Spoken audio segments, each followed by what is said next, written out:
On s'est ramassé un peu, c'est ça, à démarcher des contrats par défaut, plus en indépendance, pour plusieurs raisons, là, parce qu'on voulait, je pense, avoir une direction en design qui était différente de ce qui se faisait à Québec à l'époque, puis être plus peut-être maître de notre destin. Puis c'est ça, à un certain point aussi, c'était limité quand tu es tout seul parce que les entreprises sont plus frileuses ou Non, c'est vrai. De joindre les forces, c'est toujours mieux. c'est ça. Fait qu'on s'est dit, ah, ben, on pourrait peut-être créer quelque chose de très différent comme agence qui n'existe pas encore à Québec avec une. Comment choisir ça? Une intention de faire du design, oui, dans le commercial, mais plus avec une dimension de recherche liée à ça.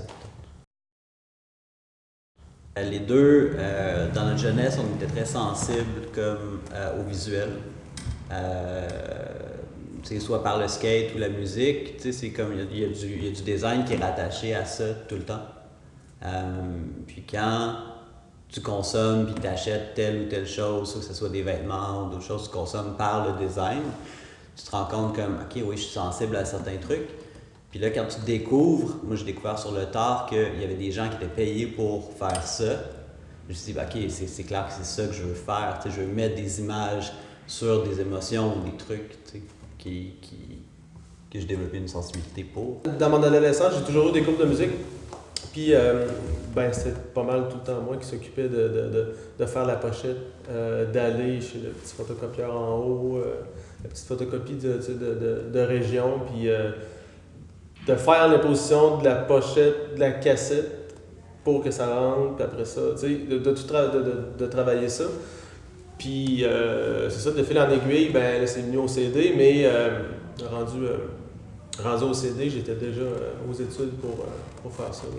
Je pense qu'on est chanceux d'avoir des clients qui sont passionnés de eux ce qu'ils font. C'est comme facile d'être passionné de façon égale pour faire quelque chose en réponse à ce qu'ils veulent faire. Puis tu sais, c'est arrivé très très rarement qu'on se dit ouais, ça sera pas le fun. T'sais, souvent quand on a ce gut feeling là, on prend juste pas le travail, t'sais, parce qu'on sait que ça donnera pas quelque chose de bien à la fin. T'sais, la définition du design, c'est un peu c'est répondre à une problématique. T'sais, tu peux pas. Comment je vais dire ça? C'est ça la grosse différence entre l'art et le design. C'est l'art répond pas à une problématique. L'art est comme plus libre en soi. Puis peut exister sans répondre à rien. Le design est lié à la problématique. Fait que, la réponse visuelle va être liée à cette problématique-là. Fait que, oui, on s'inspire de l'art souvent pour répondre à des problèmes de design, mais c'est pas de l'art, c'est du design au final. Le design reste une pratique très personnelle.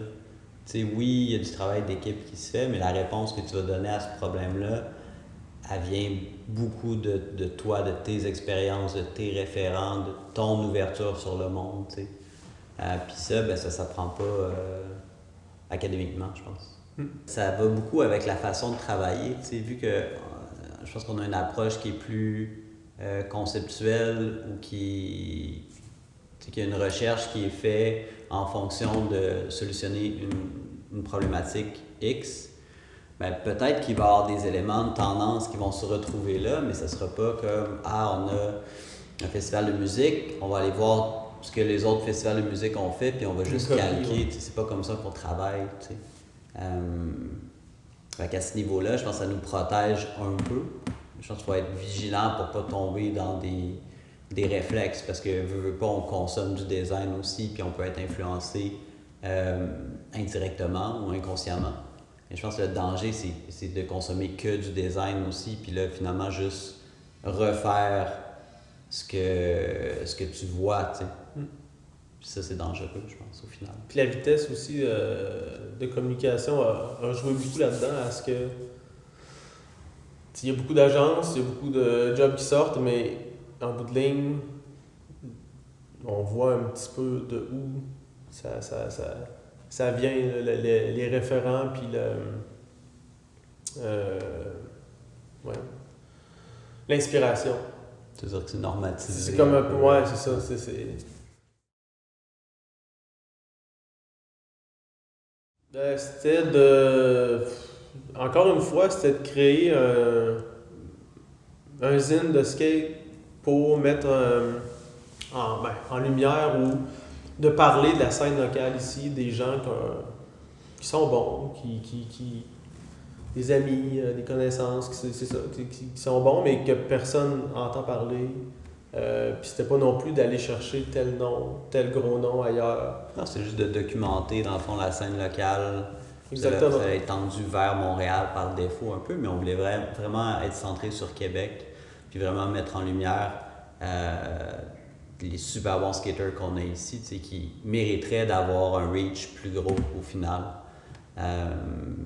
Puis tu sais, c'est tout dans cette mouvance-là où les magazines de skate arrêtent de publier un mag en papier. C'est oui, un genre de laboratoire slash diffusion de la relève, mais aussi d'artistes établis. Puis tu sais, ultimement, ben, on aimerait ça qu'il y ait plus de pop-up, on aimerait ça faire des workshops, on aimerait ça l'utiliser à plein. Mais ça reste pas très défini comme truc encore. Fait que il n'y a pas encore de page Instagram, de page Facebook distincte. Je pense que ça s'en va vers là. Mais là, c'est une game de temps Ouais.